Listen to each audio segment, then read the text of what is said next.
Okay. So a very good morning to all of you. And first of all, thank you for joining in for this very, very important session. So as Dr. Kirubashani was saying about attending someone's clinic and getting experience, Dr. Gautam also had the same input, even Dr. Bhanu. As I'm there with sir from past 12 years, with Shekhar sir. So I think this important point has to be added at this particular point of time. As many of you are putting up a question, for example, how to take a case, how to understand a person, how, in which way they are speaking with us, or how to select rubric, or how to understand what the patient is telling and then convert that conversation into the rubric. See, all these things are not like how we have studied in the school days. It is not like MCQ type, or there is no guideline, or there is no book pattern to understand these very dynamic things. It has to be learned in a practical way. By practical way, what I mean is to sit beside somebody who is doing that thing day in and day out. Because, my friends, this is a skill. That's why wisely Dr. Hahnemann have written, homeopathy is an art and science. It is not only a science like any other pathies. It is an art and science. And like every other art, this art also has to be mastered over a period of time. And in this mastery, we are going to sometimes fall down. Sometimes our spirits will be uplifted when the patients are going to get better with the remedy. But this is a little longer journey. If you have to really become a skillful homeopath. After getting a degree, we are actually a homeopath, officially. But to add that one adjective of skillful homeopath takes a little more time, and that requires a dedication from your side. So I would like to add over here, to avoid all these sorts of questions later in your life, maybe 5 years down the line, 10 years down the line. Even now, people have this basic queries in their life: how to talk to patients, or how to set up a clinic, or how to understand rubrics. Why these questions are coming up is, we have not sat with someone who is doing this mastery day in and day out. Now all these people, all the speakers today, they are with us from nearly more than 5 years, each of them. So what happens is, when somebody senior than us or skillful than us, we are not talking about the age, or we are not talking about the years of experience. The one who have learned under somebody, when we observe that person doing that mastery thing in front of our eyes, and it is not only when they are taking new cases, lengthy 2 hours, even if you are sitting with them in the evening OPD time, when they are seeing multiple patients, one after the other, and prescribing the remedies, and you observe what they are actually seeing in the patients. What did patients say? How they have understood that? How they have selected the materia medica, and how they have selected the rubrics. Even if you observe this for 6 months continuously without having any other diversion, you see the 2 most important organs, which are very, very important for the art, your eyes and your ears, will become so sharp that you will also start seeing in that manner. So it is not about how to do any particular thing 1 time or 2 times. This is an art. That's why it has to be replicable. You have to replicate it when you're sitting alone. Otherwise, it is of no use. You will ask question to somebody, they will answer, and only that particular question is getting solved. But what about the other patients when you have to sit alone in the clinic?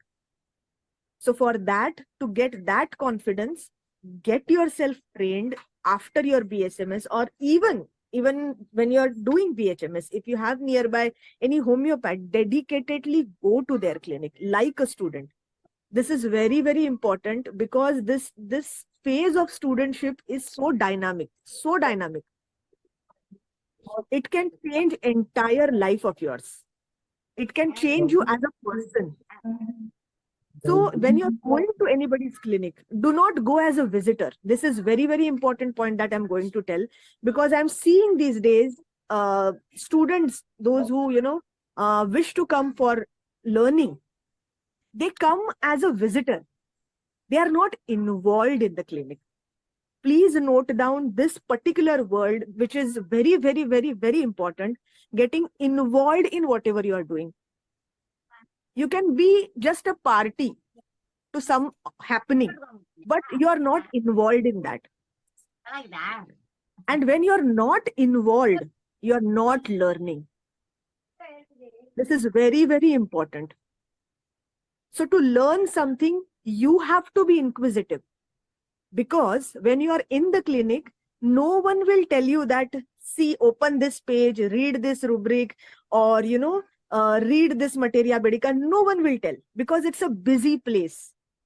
It's your attention, it is your involvement towards learning that should inspire that teacher, that should inspire that clinician, seeing your dedication to teach you. Whenever you are listening to patient, do not sit like a dumb over there.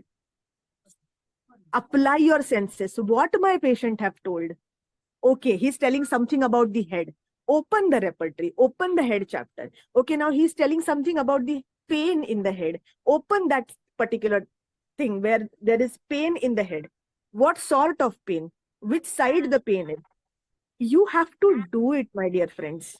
Nobody can come and handhold and teach you. Even when I am there with sir from past 12 years, in the initial phase of learning, sir have never taught me. Open this, open that, read this, read that. He's not that person. Spoon feeding is not the thing in this science. You have to apply your own self. You have to go through each and everything. You have to observe and learn. And one more thing, again, I will tell you before I could finish this thing, is be participative, be involved in the clinic. Not only with the person who is teaching you, the clinician, but with the attender, the other fellow people who are in the clinic, who are doing all the little nitty-gritty things related to clinic, because it is a complete unit that is actually running and showing the results. It is not only the person who is sitting on the chair. He will only teach you how to see patients. But the people who are sitting outside that door, who are giving the appointments, who are, maintaining the case sheets, who are, attending the patients, welcoming the patients, who are giving the appointments, this is also a very powerful unit to learn and set up a clinical practice. So you have to be attentive and participative and involved in both these sections. Only then you can learn over there. If you think that, no, only I will be with the person concerned who is going to teach me, and I do not bother about the attender or who is giving the appointments, it will not work that way. Be humble, be grounded, and be clear in your thinking. And one last point. Maybe we can say with the, it does have a plus point, but it does have a minus point also. This social media. And there is so much things around us to distract us.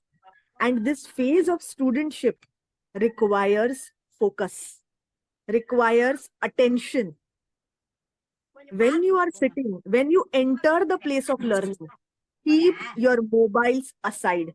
Is distraction. So when you are going to somebody's clinic, as soon as you enter, please keep your mobile in your bag. It is not required. You have gone there to learn something. Really very important message was kept by the Priyanka ma'am. Really, those who are missing this session, the students, they have missed many things. Because this is very important, because I share my personal experience. I have attended for 2 years under a to a senior practitioner clinic. I have learned, but even if I know these things earlier, then I would have involved much more. That I have missed now. So this is very important message given by Priyanka ma'am.